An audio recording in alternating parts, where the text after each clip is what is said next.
बिस्मिल्लाहिर्रहमानिर्रहीम अल्लाहुम्मा सल्ली अला मुहम्मद व अला आलि मुहम्मद। अस्सलाम वालेकुम नाज़रीन, मैं हूँ आपका मेज़बान खालिद शमील और आप देख रहे हैं मेरा यूट्यूब चैनल। नाज़रीन, पाकिस्तान तहरीक इंसाफ ने ये तहैया कर रखा है कि वो हर कीमत पर खैबर पख्तूनख्वा और पंजाब को असम्बली को तहलील करके छोड़ेंगे, जबकि PDM और पाकिस्तान मुस्लिम लीग नवाज ग्रुप ने ये फैसला किया है कि वो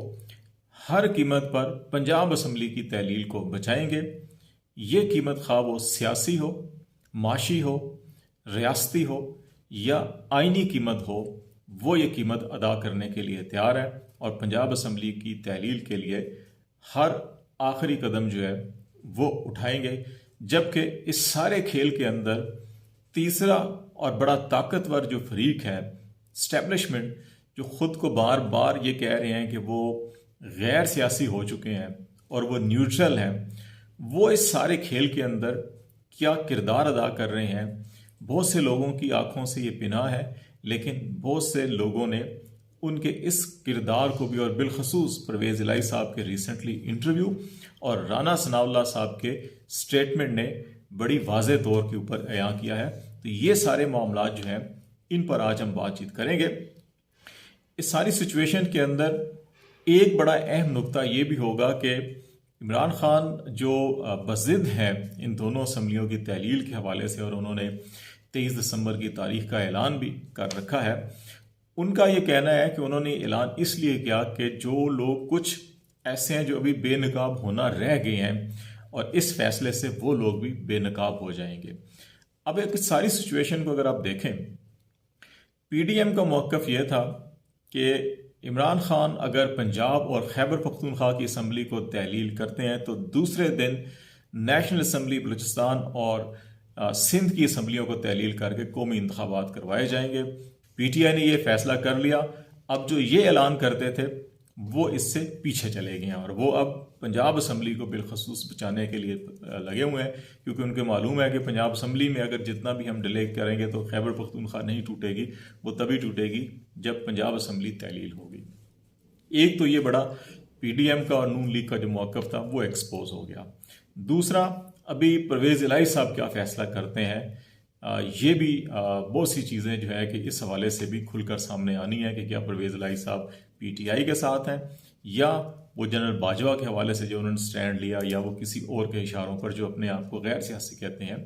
उनके इशारों पर चल रहे हैं और अभी भी वो सियासी किरदार अदा कर रहे हैं। और अब तीसरा जो मामला है वो इस्टेब्लिशमेंट के हवाले से भी है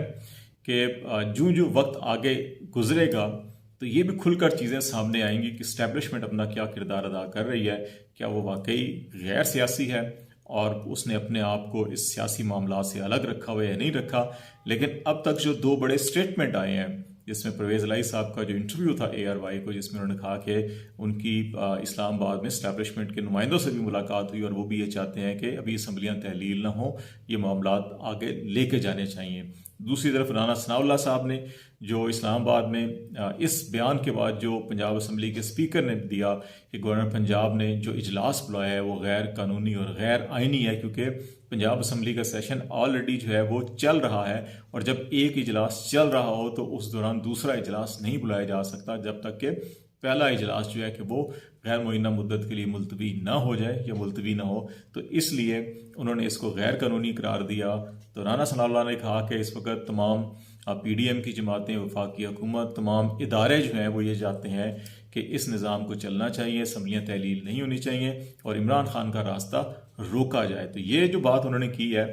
अगर तमाम इदारों में बशमूल स्टैब्लिशमेंट भी शामिल है जो ये चाहती है कि असम्बलियाँ तहलील ना हों और इमरान खान का रास्ता रोका जाए, तो फिर वो जो बयान है कि जी की गैर सियासी हो चुके हैं, तो इसके ऊपर एक सवालिया निशान लग जाता है। अब PDM जो है कि वो क्या कीमत अदा करने के लिए तैयार है इस सारे सिलसिले के अंदर। सियासी कीमत जो है कि वो परवेज़ इलाही साहब को पेशकश कर चुके हैं कि वो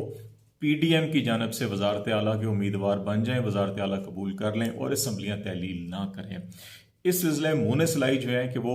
पिछले 3 दिन में 2 दफ़ा इमरान खान साहब के साथ आके मिले हैं और उन्होंने यकीन दहानी कराई है कि वो असम्बली तहलील करने के फैसले के हवाले से पीटीआई के साथ खड़े हैं। सोशल मीडिया के ऊपर भी जो इस किस्म की पेशकश की खबरें चल रही थी उस पर भी मोने सलाई ने पब्लिकली जो है कि उनको मुस्तरद किया और कहा कि इस किस्म का कोई सवाल ही पैदा नहीं होता, और इसकी भी जो है कि उनकी सोशल मीडिया के ऊपर भी इस फैसले की अक्कासी नज़र आ रही है। दूसरा मामला जो है कि वो कॉन्स्टिट्यूशनली अगर इस सारे मामले को देखा जाए तो गवर्नर पंजाब ने अपना इख्तियार इस्तेमाल करते हुए सूबाई असम्बली का इजलास बुलाया और वज़ीर आला पंजाब को कहा कि वो एतमाद का वोट हासिल करें। आइन ये गवर्नर पंजाब को इख्तियार देता है, लेकिन ये इख्तियार उनको उस वक्त देता है कि अगर वो ये समझें कि वज़ीर आला जो है कि वो असम्बली की अक्सरियत का एतमाद खो चुके हैं तो तब वो कर सकते हैं। तो इस सिस्टम में जो उन्होंने अपना ख़त लिखा है उसमें 5-6 रीजंस दिए हैं। उनमें एक उन्होंने कहा जी काफ लीग के सदर का एतमाद नहीं है, फिर काफ लीग के अपने अरकान की उनको हमायत हासिल नहीं है, फिर 2 पीटीआई के वज़रा का उन्होंने हवाला दिया, एक हसनैन दरेशक का इस्तीफ़े का जो उन्होंने कहा, और एक ख्याल मोहम्मद का जो हलफ उठाना है कि कहा जी कि इमरान खान उससे वाकिफ़ ही नहीं थे, और हसनैन दरेशक का इस्तीफ़ा कहा कि इख्तलाफात हैं। तो इन चीज़ों को जो जवाज़ बनाकर उन्होंने किया उस पर हसनैन दरेशक ने उसको रिजेक्ट भी किया। उन्होंने कहा कि नहीं, इस्तीफ़ा जो दिया वो अलग बात है, लेकिन इमरान खान जो कहेंगे हम फैसला और वोट जो है कि उसी को देंगे जो इमरान खान या पीटीआई का फैसला होगा। तो इसमें कोई इतने ठोस जवाब नहीं है, लेकिन ये बेसिकली एक रीज़न क्रिएट की गई ताकि इस फैसले को रोका जा सके, तहलील के फैसले को। इमरान खान की इस चाल के बाद पैनिक क्रिएट हुआ पीडीएम के अंदर, नून लीग के अंदर, और इस पैनिक जो इमरान खान जो फ़ायदा उठाना चाहते थे एक्चुअली उसी पैनिक पे जो 4 स्टेप लीगल या कॉन्स्टिट्यूशनल उठा सकते थी पीएमएलएन पीडीएम, उन्होंने चारों स्टेप जो हैं कि 1 बाय 1 करने की बजाय बैक वक्त चारों स्टेप एक साथ ही उठा लिए। गवर्नर ने एतमाद के लिए ख़त का लिख दिया, साथ ही अदम एतमाद की तहरीक पेश कर दी गई सूबाई असम्बली में वज़ीर आला के खिलाफ, स्पीकर के खिलाफ, डिप्टी स्पीकर के खिलाफ। अदम एतमाद के हवाले से कॉन्स्टिट्यूशन जो है उसके 2 आर्टिकल बड़े अहम हैं। एक आर्टिकल 95 है और एक आर्टिकल 136। 95 जो है कौमी असम्बली में प्राइम मिनिस्टर के खिलाफ अदम एतमाद से मुतल्लिक है, और आर्टिकल 136 सूबाई असम्बली में वज़ीर आला के खिलाफ अदम एतमाद से मुतल्लिक है। आर्टिकल 95(3) बड़ा वाज़ेह है और इसमें यह कहा गया है कि असम्बली में उस वक्त तक कोई भी ऐसी करारदाद यानी कि अदम एतमाद की करारदाद पेश नहीं की जाएगी जब सालाना मीज़ानिया यानी कि सालाना बजट जो है कि वो पेश किया गया और उसके ऊपर ज़ेर गौर हो या बहस की जा रही हो, या जो मुतालबात ज़र जो रकूम है उसकी मंजूरी के मामला जो असम्बली में हो तो उस वक्त नहीं होता। तो अब अगर पंजाब असम्बली को देखा जाए तो ये इसका 41 जो सेशन था, जो बेसिकली इकबाल हाल में, ऐवान इकबाल में जब हमजा शहबाज शरीफ चीफ मिनिस्टर थे बुलाया गया था, बजट सेशन उसको करार दिया गया था, और उसके बाद फिर ये मामला अदालत में भी गए और अदालती फैसले के बाद जब परवेज़ इलाही साहब बने तो फिर उसी बजट सेशन को ऐवान इकबाल से शिफ्ट करके पंजाब असम्बली में मुंतकिल किया गया था, जिसको 42nd सेशन का नाम दिया गया था। तो अभी ये 42nd सेशन ही चल रहा है, ये गैर मुइन्ना मुद्दत के लिए मुलतवी नहीं हुआ। तो इस बजट सेशन के दौरान गवर्नर का ये ख़त और अदम एतमाद की ये तहरीक जो है कि ये आईन पाकिस्तान के तहत पेश नहीं की जा सकती। पहला मामला जो है कि ये बड़ा काबिल गौर है। तो दूसरा मामला जो है कि पंजाब असम्बली के जो रूल्स ऑफ बिजनेस है 1997 के, जब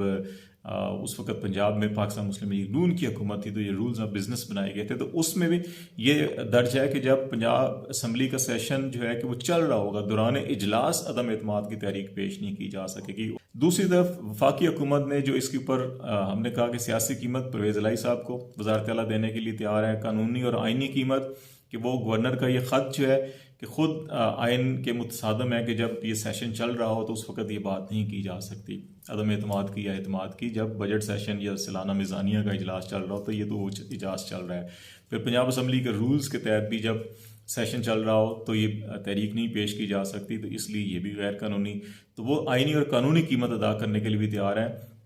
और वो ये कह रहे हैं कि अगर चीफ मिनिस्टर ने एतमाद का वोट ना लिया बुध को शाम 4 बजे जो गवर्नर ने इजलास बुलाया या इजलास वहाँ पर मुनक़द ना किया गया, तो फिर चीफ मिनिस्टर के इख्तियारात जो हैं कि उनको सीज कर दिया जाएगा, उनके इख्तियारात सलब कर लिए जाएंगे। तो ये एक और बड़ा जो है कि सूबे के ऊपर या सूबाई खुद मुख्तारी के ऊपर इसको हमला करार दिया जा रहा है, लीगल और कॉन्स्टिट्यूशनल जो क्वार्टर्स हैं उनके अंदर ये मामला फिर अदालत के अंदर जाएगा। तो इस वक्त जो सूरत हाल है पंजाब की, वो आइदर PTI असम्बलियाँ तहलील करें या दूसरी जानब से कि या अदम एतमाद के ऊपर वोटिंग हो या ना हो, दोनों सूरतों के अंदर या गवर्नर जो हैं कि वो इख्तियारात इस्तेमाल करते हुए वज़ीर आला की जो पावर्स हैं वो सलब कर लें, इख्तियारात सलब कर लें। दोनों सूरतों में मामला जो है ये अदालत में जाता हुआ नज़र आ रहा है और फिर हतमी फैसला अदालत ही करेगी। इसी एक और चीज़ जो आखिरी चीज़ हम डिस्कस करना चाहेंगे कि वो कुछ बातें हमने इस्टेब्लिशमेंट के हवाले से पहले भी की। इस्टेब्लिशमेंट कहाँ खड़ी है? मुझे जनरल हमीद गुल साहब जब जिंदा थे उनका इंटरव्यू करने का मौका मिला, आज TV के साथ वास्ता था मैं, तो उन्होंने इस्लामी जमहूरी इत्तेहाद के क़याम, बेनज़ीर की मकबूलियत का खौफ और फिर उसके बाद बेनज़ीर के खिलाफ जिस गैर अखलाकी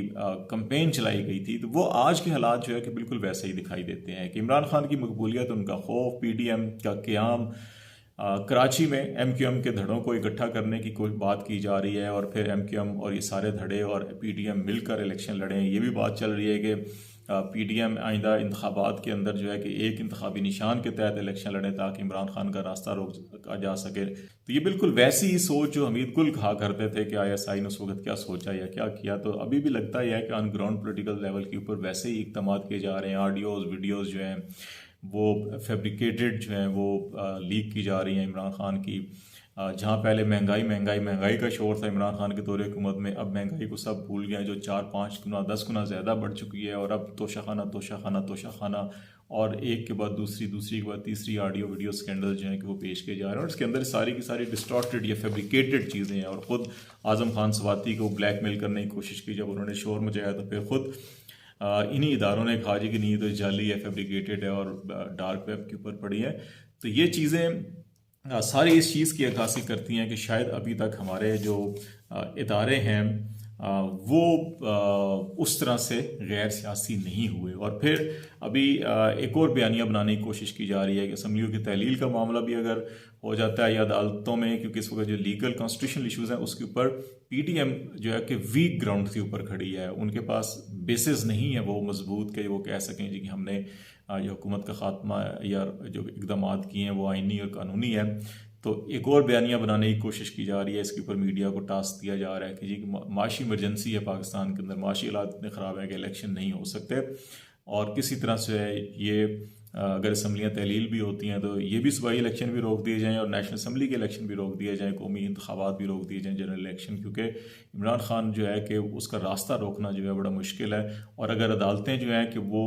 उसमें रुकावट बनती हैं और जनरल इलेक्शन का हुक्म भी दे देती हैं तो फिर इन तमाम धड़ों को मुत्तहिद करना, मुख्तलिफ जो जैसे MQM है या और मजहबी ग्रोह हैं उनको मुत्तहिद करना और फिर सबको एक प्लेटफॉर्म पे, PDM के प्लेटफॉर्म पे इकट्ठा करके इस्लामी जमहूरी इत्तेहाद की तर्ज के ऊपर इमरान खान के सामने लाना ताकि इमरान खान की हुकूमत को